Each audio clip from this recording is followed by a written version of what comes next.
What's going on, YouTube? Welcome back to another Heart Over Height episode. Today, we're going to be going over my fantasy football draft that I had for my main league. So if you did enjoy this content, do me a huge favor. Smash the like button, subscribe to the YouTube channel, comment down below. I want to know your guys's, who you took with your first pick in your draft. Where did you draft and everything like that? So without further ado, let's get right on into this. So week 1 is not up. But my team name is In Caleb We Trust because I did take Caleb Williams in this draft. I'm currently winning in my matchup here, 119-78. Now, looks like 122-78. So something that I did was when it came to my draft, I had the 7th overall pick. And with the 7th overall pick, it's a kind of a tougher spot to draft, of course, because someone will typically fall to you, but then on the flip side, you then draft like the players that do fall after that. They're typically scooped up by 8, 9, 10, and then back 10, 9, 8, before it gets back to me. But for first overall pick was Jamar Chase for me. Now I know, of course, with his contract issues and everything like that, I was concerned, but then I thought, same thing with like CD Lamb. I was like, I think that it's going to get done. I think that the contract will eventually get done. He's going to come out and he's just going to ball out and show us why he deserves the bag that he got, right? So, him specifically scored 12 points for me, nothing crazy, not hitting his projections. Honestly, a lot of my guys this week didn't really hit their projections, but what I can say is what I did really well is I just waited for someone to kind of fall and just played within the system. So I took Kyron Williams with my second pick there. I know guys like Cooper Kupp ended up falling to me, etc. But let's go through this roster real quick. We'll talk things out, see how everyone did week 1, where I could have improved, where I could have adjusted, and then we'll take a look at my matchup here, as well as taking a look at next week's matchup. So at quarterback, like you guys can see, I have Caleb Williams. He was definitely a flyer, and I think that he's going to be someone that he's probably going to rotate a lot in my roster, as in like starting quarterback versus backup. He's, of course, still getting the feel for the game, and you could see that in week 1. I mean, the Bears didn't have an offensive touchdown. That was something I was debating going into it. I do think that eventually, around week 3 or 4, I think things are going to start clicking for him. Tennessee has a tough defense, and they showed that pressure a lot. Of course, the offense was terrible for Tennessee. I mean, both sides of the ball, both offenses weren't really playing well at all. But, Caleb Williams ended up scoring me 7 points this week. Little disappointing, but, of course, boom or bust pick because he's a rookie. Next up, Kyron Williams, my starting running back here. Now, what I will say, we play a full PPR league, so keep that in mind. Kyron Williams projected 15.7 points. He scored 14.4. He's someone, I expected a little bit of Blake Corum in this game. We didn't really see him at all, but good game overall. That was a fun, exciting game to watch. Very interesting. It seemed like week 1 was very slow for a lot of offenses. Everything wasn't really moving like it was. Only a few offenses were really clicking on all cylinders, and I'll get to a few of those guys. Next up here, James Cook. I think that Kyron Williams and James Cook are quiet picks, you might say. Not like your top dog, not your Saquons or your Christian McCaffreys, but guys that are going to consistently put points on the board. As in, you see Kyron put up 14, James Cook put up 13, and then with an offense like the Bills, I think James Cook is going to get a lot of touches here too. Then we get to Jamar, 12 points, nothing crazy. That offense was terrible for the Bengals, playing New England and ended up losing. I think that will definitely click. Of course, T. Higgins missed a lot of training camp. Same thing with Jamar Chase, as they've been trying to figure out their contracts and all that. Now, one bright spot of this roster is the fact that Cooper Kupp fell to me. He fell, I think I got him in like the 5th or 6th round or something like that. He put up 32 points. I mean, part of that has to do with the fact that Puka ended up getting hurt, which, if you could see, the person I'm playing, this is my girlfriend, actually. Her name, Tupuka Madre, because she has Puka Nakua. Cooper Kupp here put up 32 points. That was definitely a saving grace on this roster. Travis Kelce was someone I drafted because I wanted a good, solid tight end, and he didn't show out this week. Of course, I expect that to be back up. I don't see him averaging 6 points, or something like that. He's gonna put better numbers up. At my flex, I have Zach Moss. That's the Cincinnati running back. He had an okay game, but of course that offense is not clicking yet. So hopefully him and Jamar can get firing on all cylinders pretty soon. Now, the Jets defense was the only defense I drafted. And in the first week or two, I don't really like to make a whole lot of adjustments for a lot of players on my roster to pick up, like, for instance, a backup defense. So I know that drafting the Jets and starting the Jets defense may not have been a good idea, of course, because they're getting blown out by the Niners. But what I will say is, even 0 points, I'm okay with. This game is pretty close to being over there. But I do think serviceable defense in the future. Of course, it was just a tough week. I was thinking when it came to defenses for drafting, you got to think they're going to play the Patriots twice a year. They're going to play some pretty rough teams on their schedule. Of course, those division rivalry games are always pretty close, so that's what I'm kind of banking on too. And then you got to think they're going to play the Dolphins in New York at some point in cold weather. And the Dolphins aren't great in cold weather. We all know that, everything like that. So that's also what I'm banking on is these division games against these higher scoring offenses. Hopefully that weather comes into a factor for them. Now, of course, I'm a Dolphins fan, so I'm hoping that the Dolphins win, but at the same time, I'm a fantasy guy too. So Jake Moody ended up being great for us. 22 points. He's kind of kicking butt, so that's great to see. Now on my bench, I took a lot of flyers here. Some familiar faces in new places, some rookies, as well as some injured players. But like Curtis Samuel, for example, we'll start from the bottom, we'll work our way up. Curtis Samuel used to be the Commanders receiver, now over in Buffalo. He was kind of one of the flyer picks towards the end of my draft, as I just saw the receiver room in Buffalo is wide open. Because of course they lost Stephon Diggs, they lost Gabe Davis. There's an open position for a number 1 and a number 2 receiver here.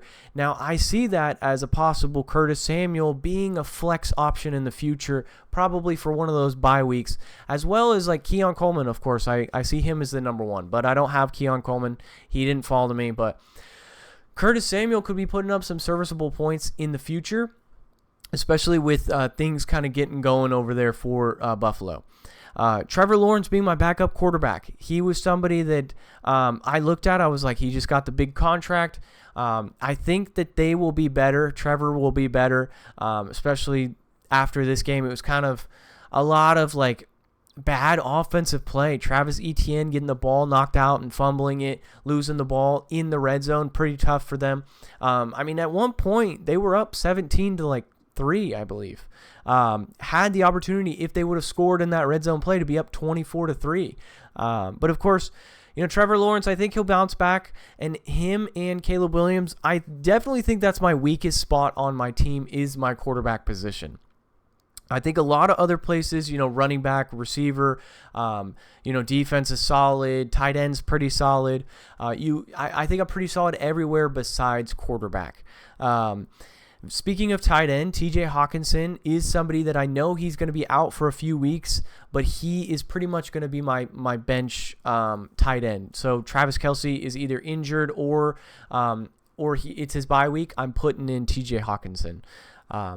Now, this was my flyer here. Ladd McConkey was someone I took in the end of the draft as well. He is a rookie receiver for the Chargers. I could see him being a possible flex option, helpful on those bye weeks, as there is barely any talent for receivers over in, there was just like the Bills, how there's no designated number 1 receiver. Same thing with the Chargers here, as Jim Harbaugh is a run-heavy offense, as you saw that, to take the pressure off Justin Herbert.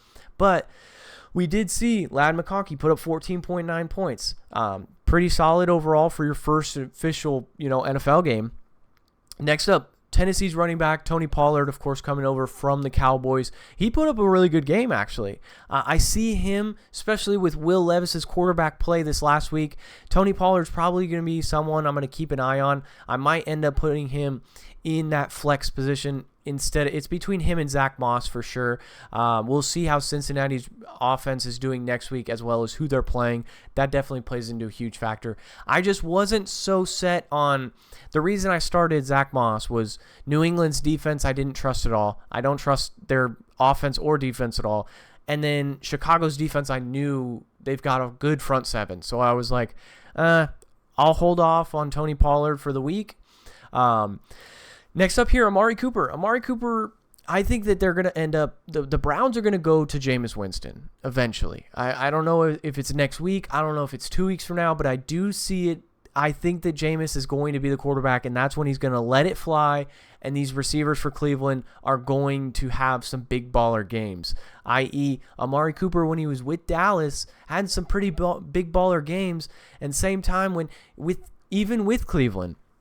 You know, he had some pretty big baller games over there. Last but not least, we do have Zay Flowers on this roster. He is the number one target over in Baltimore. Had a decent outing, 11 points. I'd like to see him get to the end zone a little bit more. Hold on to that ball for sure. Tough game against Kansas City week 1, especially since Kansas City's really good at just replenishing the corners over there. They lost Snead, of course, to the Titans. They just bring in another guy. They do a really good job over there in Kansas City. So overall, I'm pretty excited for this. Like, we can take a look here against my girlfriend, who I'm playing week 1. She's got Joe Burrow, Jahmyr Gibbs, Josh Jacobs. She's got a really good roster. Of course, unfortunately, that Puka Nacua injury, but she took Keon Coleman, Sam Laporta. Like, there's solid players on this roster, and she pretty much put pretty close to top tier of what we could have competed against, and we were able to come out on top. So I'm okay with how week 1 went. It didn't go perfect, but I'm going to win here. I still have, of course, the Jets defense and Jake Moody in. She doesn't have anyone playing. I'm up 119-78. So pretty solid overall. There are a few teams. We can take a look at some of the other teams here. Baker Mania, good solid roster. Of course, Saquon and Jonathan Taylor, pretty running back heavy here for this roster, as well as C.J. Stroud. Nice little Trey McBride there as well. Off the bench, Jaden Daniels. I know this guy is a huge Commanders fan. As you guys saw, I interviewed him for one of these videos. But yeah, pretty solid roster, so he could be kind of scary. Now, this team, Cowpox, might have the best roster here, like overall, because Jalen Hurts is going to put up a decent amount of points with them getting things clicking. Pacheco, always decent running back, willing to put up points. Derrick Henry could pop off any week. Tyreek Hill obviously had a good game. Jalen Waddle, same thing. Now, problem is drafting both Miami receivers is when they play in the cold weather. I'm hoping that I can play Cowpox here when Miami has a cold game, because that'll mean less passes for guys like Tyreek and Jalen Waddle. That'll be helpful for sure. Even like the Saints defense, 16-point outing, like that was phenomenal. Like, great play there. We look at some of these other teams. We have like Patrick Mahomes, Aaron Jones, Justin Jefferson, A.J. Brown. Pretty receiver heavy here, especially off this bench. Jaden Reed was benched, unfortunately. Same thing with Xavier Worthy. J.K. Dobbins had a really good game. These squads are pretty built. Everyone seems to have a pretty decent team here. This person went up against Lamar, Alvin Kamara, James Conner. Like, that's solid, pretty top heavy for sure. Off the bench, unfortunately, Jordan Mason. That's something you can't really predict there. But yeah, and then we got only 4 teams left.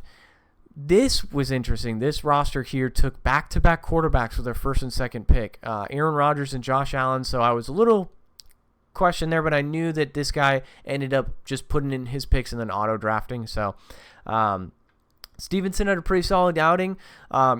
We had the Steelers defense pretty solid. Devontae Smith, solid outing. Josh Allen off the bench, 31 points. Jamison Williams had a really good game. We look at what I'm trying to get at here, overall, we'll go back and we'll talk about my roster before we wrap things up here.